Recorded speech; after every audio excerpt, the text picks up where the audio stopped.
ဒီနေ့မှာတော့ဗီဒီယိုများမေးမြန်းနေတဲ့အကြောင်းအရာ၃ခုနဲ့ပတ်သက်ပြီးပြောကြားသွားမှာဖြစ်ပါတယ်ဒီပထမဆုံးအကြောင်းအရာကတော့ဒီရွေးကောက်ပွဲနဲ့ပတ်သက်ပြီးအသိပညာပေးဇာတ်လမ်းဖြစ်တဲ့ခေတ်သမိုင်းကိုဒုံဆိုင်မိသူများဆိုတဲ့ဇာတ်ကားနဲ့ပတ်သက်ပြီးပြီးရင်အဲ့ဇာတ်ကားမှာပါဝင်တဲ့သရုပ်ဆောင်တွေနဲ့ပတ်သက်ပြီးပြောကြားမှုတွေချိန်ချောက်မှုတွေပြုလုပ်နေတဲ့ကိစ္စပဲဖြစ်ပါတယ်ဒါနဲ့ပတ်သက်ပြီးကျွန်တော်တို့အစိုးရအနေနဲ့နိုင်ငံတော်တာဝန်ကိုစတင်ယူစဉ်ကာလကတည်းကရခိုင်အစိုးရကဆောင်ရွက်သွားတဲ့မဲမတမာမှုတွေကြောင့်နိုင်ငံတော်တာဝန်ရယူခဲ့ရတာဖြစ်ကြောင်းနဲ့ကျွန်တော်တို့အစိုးရရဲ့ရှေ့လုပ်ငန်းစဉ်တွေဥတီချက်တွေမှာပြည်သူလူထုလူလားတောင်းတတဲ့ပါတီစုံဒီမိုကရေစီစနစ်ကိုပြန်သွားမယ်ဆိုတာကိုအမြဲတမ်းဥတီဆောင်ရွက်ခဲ့ပါတယ်ဒါကြောင့်မလို့လဲကျွန်တော်တို့အစိုးရအနေနဲ့2025ခုနှစ်ဒီဇင်ဘာလ28ရက်နေ့မှာပါတီစုံဒီမိုကရေစီအထွေထွေရွေးကောက်ပွဲကျင်းပမယ်ဆိုတာတရားဝင်ကြေညာခဲ့ပြီးဖြစ်ပါတယ်။အဲဒီလိုကျင်းပဖို့အတွက်ပါတီစုံဒီမိုကရေစီအထွေထွေရွေးကောက်ပွဲအောင်မြင်စွာကျင်းပနိုင်ရေးလှုံ့ဆော်မှုတွေပညာပေးမှုတွေဆောင်ရွက်လျက်ရှိပါတယ်။ဒီလိုဆောင်ရွက်တဲ့နေရာမှာဒီခေတ်သမိုင်းကိုဒုံဆိုင်မိသူများဆိုတဲ့ရွေးကောက်ပွဲအသိပညာပေးဇာတ်လမ်းကိုအမှုပညာရှင်ပေါင်းညောင်များစွာပါဝင်ပြီးရိုက်ကူးခဲ့ပါတယ်။ဒီလိုရိုက်ကူးခဲ့တဲ့နေရာမှာတော့ကျွန်တော်တို့အနေနဲ့ဖြစ်ရမှန်တွေကိုအခြေခံထားပြီးပြည်သူလူထုကိုဒီမိုကရေစီလမ်းကြောင်းပေါ်ကိုဆောက်လန်းနိုင်ဖို့အတွက်ဥတီဆောင်ရွက်ခဲ့တာဖြစ်ပါတယ်။ဒီလိုဥတီဆောင်ရွက်ခဲ့တဲ့နေရာမှာလဲဒီမိုကရေစီကိုလိုလားပါတယ်ဆိုပြီးအကြမ်းဖက်လုပ်နေတဲ့လူတွေဒီမိုကရေစီကိုလိုလားပါတယ်ဆိုပြီးမဲလိမ်မဲခိုးမှုတွေကိုအားပေးခဲ့တဲ့သူတွေအတွက်ကတော့အမှန်ကိုအမှန်တိုင်းထုတ်ဖော်ပြသတာဖြစ်တဲ့အတွက်အနာဘော်ထုတ်ကြတယ်လို့တော့ဖြစ်ကောင်းဖြစ်မှာပေါ့။ဒါကြောင့်မလို့လဲဒါတွေနဲ့ပတ်သက်ပြီးဗျံပရာပြောဆိုမှုတွေချင်းချောက်ပြောဆိုမှုတွေရှိလာတာဖြစ်ပါတယ်။ဒါနဲ့ပတ်သက်ပြီးခေတ်သမိုင်းကိုဒုံဆိုင်မိသူများရွေးကောက်ပွဲအသိပညာပေးဇာတ်လမ်းကိုပြည်သူလူထုရဲ့ဒီမိုကရေစီလမ်းကြောင်းပေါ်ရှောက်လန်းနိုင်ရေးမှာပါဝင်ကူညီပေးကြတဲ့အဲ့ဒီအသိပညာပေးဇာတ်လမ်းကိုပါဝင်ရိုက်ကူးပေးကြတဲ့အမှုပညာရှင်များပါဝင်ပံ့ပိုးပေးကြတဲ့သူများကိုအားလုံးကျေးဇူးတင်ကြောင်းပထမဆုံးပြောကြားလိုပါတယ်။ဒါအပြင်ချင်းချောက်နေတဲ့သူတွေဒါနဲ့ပတ်သက်ပြီးတော့ဝေဖန်နေတဲ့သူတွေနဲ့ပတ်သက်ပြီးထိရောက်ပြင်းထန်စွာအရေးယူသွားမှာဖြစ်ပါတယ်ပထမဆုံးအနေနဲ့ကတော့ဒါနဲ့ပတ်သက်ပြီးပြည်သူလူထုအထင်မြင်လွှဲမှားရန်လှုံ့ဆော်ခဲ့တဲ့ဒါရိုက်တာမိုက်တီခေါ်တန်းထွန်းစောဇာပိုတရုတ်ဆောင်ကျော်ဝင်းထွတ်ခေါ်ကျော်မင်းထွတ်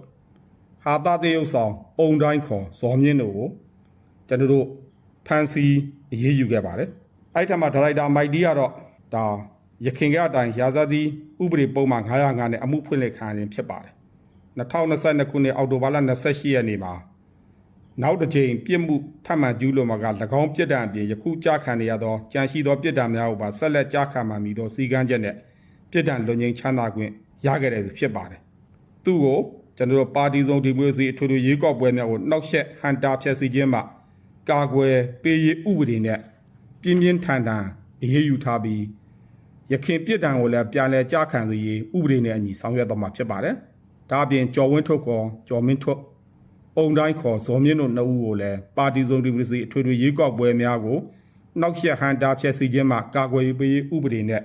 ထိရောက်ပြင်းထန်စွာအရေးယူသွားမှာဖြစ်ကြောင်းပြောကြားလိုပါတယ်။နောက်အကြောင်းအရာတစ်ချက်ကတော့ဒီနေ့ကျွန်တော်တို့ဖြစ်ပွားခဲ့တဲ့ PDF အမည်ခံအကြမ်းဖက်သမားများနဲ့ပူးပေါင်းအဖွဲ့များကရွှေဘိုကြောင်မြောင်းစင်ကူမန္တလေးသွားကားလမ်းပေါ်မှာရှိတဲ့အေယာဝတီမြစ်ကူတရားအေယာဝတီတရားရနာတိန်ခကိုမိုင်းထောင်ဖောက်ခွဲဖျက်ဆီးခဲ့တဲ့သတင်းဖြစ်ပါတယ်။ဒီနေ့မနေ့6:10မိနစ်ခန့်မှာ PDF အမည်ခံအကြမ်းဖက်သမားများနဲ့ပူးပေါင်းအဖွဲ့တွေကမိုင်းထောင်ဖျက်ဆီးခဲ့ပါတယ်။တရားရဲ့ရည်လေတိုင်းတွေဖြစ်တဲ့တိုင်အမ RB4 နဲ့ RB5 အကြားပြီးရင်တော့ RB6A2 ချင်းကပ်လမ်းနေရာတွေကျိုးကျပျက်စီးခဲ့ပါတယ်။ဒါကြောင့်မလို့မော်တော်ယာဉ်နဲ့ခီးသွားပြည်သူများဖြတ်သွားလာနိုင်ခြင်းမရှိဘဲလမ်းပန်းဆက်သွယ်မှုပြတ်တောက်လျက်ရှိပါတယ်။အဲဒီရနာသင်္ခတရားရှည်2480ပေရှိပါတယ်။2010ခုနှစ်ဧပြီလ16ရက်နေ့မှာစီမံကိန်းချစတင်ခဲ့ပြီး2013ခုနှစ်ဇူလိုင်လ24ရက်နေ့မှာစောက်လုပ်ပြီးစီဖွင့်လှစ်နိုင်ခဲ့တာဖြစ်ပါတယ်။ကျွန်တော်ပြောခဲ့သလိုပဲလမ်းတရားအခြေခံအဆောက်အအုံများဟာတိုင်းပြည်အတွက်အရေးကြီးတဲ့အားတွေဖြစ်ပါတယ်ပြည်သူလူထုရဲ့လမ်းမဆက်သွယ်ရေးပြည်သူလူထုရဲ့စားဝတ်နေရေးပြည်သူလူထုရဲ့လူမှုစီးပွားဘဝဖွံ့ဖြိုးတိုးတက်ရေးအတွက် အရေးကြီးတဲ့အခြေခံအဆောက်အအုံတွေဖြစ်ပါတယ်ဒါတွေကိုပြည်သူလူထုရဲ့လူမှုစီးပွားဘဝတွေပျက်စီးအောင်အခွင့်အရေးတွေနစ်နာရှုံးအောင်လုပ်တာတွေကိုပြည်သူလူထုတရားလုံးအနေနဲ့လည်းဝိုင်းဝန်းစန့်ကျင်ပေးကြဖို့မြစ်တာရက်ခံပါတယ်တရားကိုပြန်လဲပြင်ဆင်ခြင်းလုပ်ငန်းတွေကိုလည်းအများဆုံးကျွန်တော်တို့ဆောင်ရွက်သွားမှာဖြစ်ပါတယ်နောက်အကြောင်းအရာတစ်ခုကတော့ကျွန်တော်တို့ဒါပြီးခဲ့တဲ့အာဆီယံအစည်းအဝေးမှာမြန်မာနိုင်ငံနဲ့ပတ်သက်ပြီးဒါအမျိုးမျိုးပြောဆိုနေတာတွေဝေဖန်နေတယ်ရှိပါတယ်ဒီထက်မှအာဆီယံဘုံသဘောတူညီချက်900နဲ့ပတ်သက်ပြီးမြန်မာနိုင်ငံအနေနဲ့လှုပ်ဆောင်ခဲ့ခြင်းမရှိတဲ့အတွက်မြန်မာနိုင်ငံကိုအာဆီယံအစည်းအဝေးမှာနိုင်ငံရေးအဆင့်ရှိတဲ့သူတွေကိုတက်ရောက်ခွင့်ရနေဒါဆက်လက်ပိတ်ပင်သွားမယ်ဆိုတဲ့သတင်းကိုအတိုက်ခံစန့်ကျင်ဘက်မီဒီယာများအနေနဲ့ထုတ်လွှင့်နေရများလဲတွေ့ရပါတယ်ဒါနဲ့ပတ်သက်ပြီးကျွန်တော်ပြောဆိုတာကတော့ဒီအာဆီယံဘုံသဘောတူညီချက်900နဲ့ပတ်သက်ပြီးတမိုင်းကြောင်းလေးပြန်ပြောချင်ပါတယ်ဒီ2021ခုနှစ်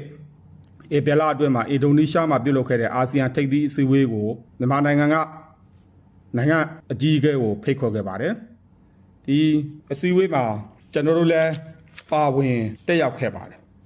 ဒီအစည်းအဝေးမှာတော့နိုင်ငံတော်အကြီးအကဲဗိုလ်ချုပ်မှူးကြီးမင်းအောင်လှိုင်အနေနဲ့ဒါအဓိကအကြောင်းအရာ3ခုကိုတင်ပြခဲ့ပါတယ်အဲဒီအကြောင်းအရာတွေတော့နံပါတ်1တပ်မတော်အနေနဲ့ဖေဖော်ဝါရီလ1ရက်နေ့မှာဖွဲ့စည်းပုံအခြေခံဥပဒေနဲ့အညီနိုင်ငံတော်တာဝန်လွှဲပြောင်းရယူခဲ့တဲ့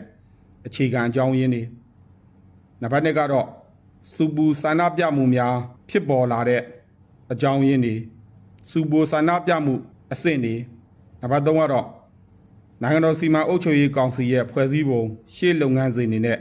ရည်မှန်းချက်တွေကိုပြောပြခဲ့ပါတယ်အဲ့မှာတက်ရောက်လာတဲ့အာဆီယံနိုင်ငံများကခေါင်းဆောင်များအားလုံးပါပါတယ်တေချာကျွန်တော်တို့ရှင်းလင်းပြခဲ့ပါတယ်မဲလိမ်မဲခိုးမှုတွေဖြစ်ပေါ်လာတဲ့အကြောင်းရင်းဒီမဲလိမ်မဲခိုးမှုတွေကြောင့်တပ်မတော်အနေနဲ့ဖြည့်ရှင်းပေးဖို့တောင်းဆိုခဲ့တဲ့အစဉ်စဉ်တွေဥပဒေနီလန်ကြောင်းအရတောင်းဆိုခဲ့တဲ့အကြောင်းအရာတွေနဲ့ပတ်သက်ပြီးအကျယ်တဝင့်ဒါပြောပြခဲ့ပါတယ်ဒါလို့ပြောပြပြီးတဲ့အခါမှာဒီနိုင်ငံခေါင်းဆောင်အသီးသီးကလည်းအကြံပြုချက်တွေဆွေးနွေးခဲ့ပါတယ်အဲ့ဒီအကြံပြုချက်တွေဆွေးနွေးခဲ့ပြီးမှဗိုလ်ချုပ်မင်းအောင်လှိုင်အနေနဲ့ဒီနိုင်ငံခေါင်းဆောင်တွေအားလုံးရှိမှာပဲအချက်3ချက်ပြောခဲ့ပါတယ်နံပါတ်1ချက်ကတော့ကျွန်တော်တို့မြန်မာနိုင်ငံအပေါ်ကိုဒီအစည်းအဝေးကနေပေးလာတဲ့အကြံပြုချက်တွေနဲ့ပတ်သက်ပြီးအပြုသဘောဆောင်ပါတယ်ကောင်းမွန်တဲ့အချက်တွေပါတဲ့အတွက်ဒီအချက်တွေကိုပြည်တွင်းမှာလက်တလောဖြစ်ပွားနေတဲ့အခြေအနေများနဲ့ဆက်စပ်ပြီးအလေးပေးထည့်သွင်းစဉ်းစားသွားမှာဖြစ်တယ်နံပါတ်2အချက်အနေနဲ့လက်ရှိမှာတော့ကျွန်တော်တို့နိုင်ငံအနေနဲ့နိုင်ငံတည်ငြိမ်အေးချမ်းမှုရရှိရေးကိုဦးစားပေးဆောင်ရွက်နေရတဲ့အတွက်ပြည်တွင်းတည်ငြိမ်မှုအပေါ်မူတည်ပြီးအာဆီယံကအဆိုပြုထားတဲ့မြန်မာနိုင်ငံကိုလာရောက်တဲ့ခီးစဉ်ကိုစဉ်းစားသွားမယ့်အကြောင်းနဲ့နံပါတ်3ချက်ကတော့ကျွန်တော်တို့အစိုးရအနေနဲ့ရှေ့လုပ်ငန်းစဉ်9ရပ်ကိုအကောင့်ထဲပေါ်ပါမှာအာဆီယံကအပြုသဘောပါဝင်ကူညီပံ့ပိုးပေးလို့နဲ့ဆက်လင်းပြီးအာဆီယံချာတာအာဆီယံဝေးအာဆီယံစပရစ်များအပေါ်အခြေခံမယ်ဆိုရင်နိုင်ငံကောင်းကျိုးအတွက်စဉ်းစားပေးမှဖြစ်ကြောင်းအလေးထားပြောကြားခဲ့ပြီးဖြစ်ပါတယ်ဒီနေ့မှာထပ်ပြီးပြောကြားလိုတော့အာဆီယံထိပ်သီးအစည်းအဝေးကနေပြီးမြန်မာအရေးနဲ့ပတ်သက်ပြီးထုတ်ပြန်ချက်တွေအဲ့ဒီအစည်းအဝေးမှာဘုံသဘောတူညီချက်9ရပ်ဆိုတာအာဆီယံထိပ်သီးအစည်းအဝေးတွေကနေပြီးအတည်ပြုထုတ်ပြန်ခဲ့တာမဟုတ်ပါဘူးအစည်းအဝေးပြီးမှထွက်ပေါ်လာတဲ့ထုတ်ပြန်ချက်ပဲဖြစ်ပါတယ်ကျွန်တော်တို့အနေနဲ့မြန်မာနိုင်ငံရဲ့အမျိုးသားကြိုးစည်းပွားနဲ့အချုပ်အခြာအာဏာကိုမထိခိုက်စေဘဲစ조사ပူပေါင်းဆောင်ရွက်ခဲ့တယ်ဆိုတာကိုဥစွာပြောကြားလိုပါတယ်ဒီဘုံသဘောတူညီချက်နဲ့ပတ်သက်ပြီးအကြမ်းဖက်မှုများအများဆုံးရပ်တန့်ဖို့ဒါနဲ့ပတ်သက်ပြီးလဲမြန်မာနိုင်ငံမှာအကြမ်းဖက်မှုတွေလုပ်နေတာ NUG PDF အမည်ခံအကြမ်းဖက်တောင်းကျမ်းသူတွေရဲ့အကြမ်းဖက်လုပ်ရက်တွေနဲ့ပတ်သက်ပြီးပြောကြားလိုပါတယ်2021ခုနှစ်ဖေဖော်ဝါရီလ1ရက်နေ့ကနေယခုနှစ်အောက်တိုဘာလ25ရက်နေ့အတွင်းမှာရဟန်းတန်ခါတီလရှင်နိုင်ငံဝန်ထမ်းများအပါအဝင်အပြစ်မဲ့ပြည်သူ8149ဦးကိုမတရားဖမ်းဆီးတပ်ဖြတ်ခဲ့တဲ့အပြင်မိုင်းခွဲတိုက်ခိုက်မှုအကြိမ်1000ကျော်လောက်နဲ့မီးရှို့ဖျက်ဆီးခြင်း1300ကျော်လောက်ဆောင်ရွက်ခဲ့တာကိုတွေ့ရပါတယ်။ဒါနဲ့ပတ်သက်ပြီးအကြံဖက်လောက်ရတွေနဲ့ပတ်သက်ပြီးတပ်မတော်အနေနဲ့နိုင်ငံတော်လုံခြုံရေးတာဝန်ကိုပူးတွဲတာဝန်ထမ်းဆောင်နေတဲ့မြန်မာနိုင်ငံရဲတပ်ဖွဲ့ပြည်သူ့စစ်တပ်ဖွဲ့ဝင်များနဲ့အကောင်းဆုံးစ조사ကာကွယ်ပေးလျက်ရှိပါတယ်။ဒုတိယချက်ငြိမ်းချမ်းစွာအဖြေရှာမှု နဲ့ပတ်သက်ပြီးကျွန်တော်တို့အနေနဲ့2022ခုနှစ်ကကိုငြိမ်းချမ်းရေးနှစ်ဖြစ်သတ်မှတ်ပြီးလက်နက်ကင်အဖွဲ့အစည်းတွေနဲ့တွေ့ဆုံဆွေးနွေးဖို့ဖိတ်ခေါ်ခဲ့ပါတယ်။ NCA လက်မှတ်ရေးထိုးထားတဲ့အဖွဲ့9ဖွဲ့လက်မှတ်မထိုးထားတဲ့အဖွဲ့3ဖွဲ့စုစုပေါင်းတိုင်းသားလက်နက်ကင်အဖွဲ့10ဖွဲ့အပါအဝင်နိုင်ငံရေးပါတီတွေနဲ့အကြိမ်ကြိမ်တွေ့ဆုံခဲ့ပါတယ်။ဒါ့အပြင်အခြေခံဥပဒေ2008ခုနှစ်ကိုပြင်ဆင်နိုင်ရေးအတွက်အချက်43ချက်ကိုသဘောတူညီဆောင်ရွက်ခဲ့ပါတယ်။မကြာသေးမီအချိန်ကပဲကျွန်တော်တို့ NCA နှစ်ပတ်လည်နေ့ကိုဆောင်ရွက်ခဲ့ပြီးဆက်လက်ဆွေးနွေးမှုများဆောင်ရွက်လျက်ရှိကြောင်းပြောလိုပါတယ်။ဘုံသဘောတူညီချက်တတိယအချက်ဖြစ်တဲ့အာဆီယံဥက္ကဋ္ဌရဲ့အထူးကိုယ်စားလှယ်ကစိစပ်ဆွေးနွေးရမှာပံ့ပိုးကူညီဖို့ကိစ္စမှာလဲအာဆီယံကခန့်လိုက်တဲ့အထူးကိုယ်စားလှယ်ဆိုတာ2021ခုနှစ်ကနေလက်ရှိထိ9ဦးရှိပြီဖြစ်ပါတယ်။သူတို့ရဲ့မြန်မာနိုင်ငံဆိုင်ရာခရီးစဉ်တွေကိုကျွန်တော်တို့နဲ့ပူးပေါင်းဆောင်ရွက်ပေးလျက်ရှိပါတယ်။သူတို့နိုင်ငံရေးပါတီတွေအစိုးရအဖွဲ့ဝင်တွေနဲ့တွေ့ဆုံနိုင်ဖို့ကိုလည်းစီစဉ်ဆောင်ရွက်ပေးနိုင်ခဲ့ပါတယ်။စတုတ္ထအချက်ဖြစ်တဲ့လူသားချင်းစာနာထောက်ထားမှုအကူအညီပေးရင်းနဲ့ AHA စင်တာကနေပေးရတဲ့ကိစ္စတွေမှာလည်းအပြည့်အဝပူးပေါင်းဆောင်ရွက်ပေးလျက်ရှိပါတယ်။ဒီလုပ်ငန်းတွေကိုစံလုပ်ငန်းစီမင်း SOPD အနေနဲ့လည်းသဘောတူညီခဲ့ပြီးဖြစ်ပါတယ်။နောက်ဆုံးဆက်အနေနဲ့အာဆီယံဥက္ကဋ္ဌရဲ့အထူးကိုယ်စားလှယ်အဖွဲ့နဲ့မြန်မာနိုင်ငံသက်ဆိုင်သူတွေနဲ့တွေ့ဆုံတဲ့ကိစ္စဖြစ်ပါတယ်။အာဆီယံဥက္ကဋ္ဌရဲ့အထူးကိုယ်စားလှယ်လာတိုင်းမှာကျွန်တော်တို့အနေနဲ့ဖြစ်နိုင်တဲ့လိုက်လောနိုင်တဲ့သူတွေနဲ့တွေ့ဆုံနိုင်ရေးအစိုးရအဖွဲ့ဝင်တွေအပြင်နိုင်ငံရေးပါတီတွေနဲ့တွေ့ဆုံနိုင်ရေးကျွန်တော်တို့ဆောင်ရွက်ပေးခဲ့ပါတယ်။ရာဇဝတ်မှုနဲ့ကျူးလွန်ပြီးရာဇဝတ်ပြစ်ဒဏ်ခံရတဲ့ထောင်ကြတွေနဲ့တော့ကျွန်တော်တို့တွေ့ဆုံခွင့်ပေးနိုင်ခြင်းမှာပေးပါလိမ့်မယ်။ဘယ်နိုင်ငံမှာကောတွေ့ဆုံခွင့်ပေးခဲ့တယ်လဲလို့ပဲဒါဘေကွန်းထုတ်ချင်ပါတယ်။အာဆီယံအဖွဲ့ဝင်နိုင်ငံများအားလုံးရဲ့လွတ်လပ်မှုအချုပ်အခြာအာဏာပိုင်ဆိုင်မှုတန်းတူရည်တူစစ်မှုနယ်မြေတည်တံ့ခိုင်မြဲမှုနဲ့အမျိုးသားရေးလက္ခဏာများကိုလေးစားလိုက်နာခြင်းအာဆီယံအဖွဲ့ဝင်များရဲ့ပြည်တွင်းရေးမှာဝင်ရောက်ဆွတ်ဖက်ခြင်းမရှိတဲ့